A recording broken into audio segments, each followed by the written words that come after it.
പത്തനംതിട്ട പീഡനക്കേസിൽ പെൺകുട്ടിയുടെ രഹസ്യമൊഴിയെടുത്തു. Adoor first class മജിസ്ട്രേറ്റാണ് മൊഴി രേഖപ്പെടുത്തിയത്. കേസിൽ ഇന്ന് ഒരു പ്രതി കൂടി അറസ്റ്റിലായിരിക്കുകയാണ്.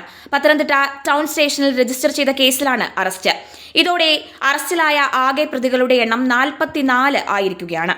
ഇനി 15 പേർ കൂടി പിടിയിലാകാനുണ്ട് എന്ന് കേസിന്റെ മേൽനോട്ട ചുമതലയുള്ള DIG അജിത ബീഗം പറഞ്ഞു.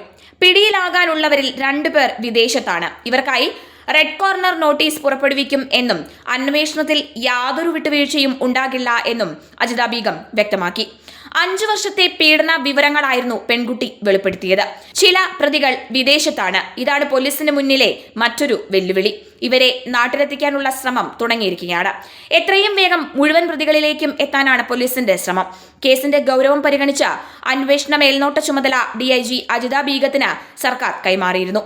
പൊതുയിടങ്ങളിൽ വെച്ചാണ് പെൺകുട്ടി കൂടുതലും ചൂഷണത്തിന് ഇരയായത്. പത്തനംതിട്ട ജനറൽ ആശുപത്രി പരിസരത്ത് വെച്ചുപോലും പെൺകുട്ടി കൂട്ടബലാത്സംഗത്തിന് ഇരയായി എന്ന ഞെട്ടിക്കുന്ന വിവരവും പുറത്തുവന്നിരുന്നു.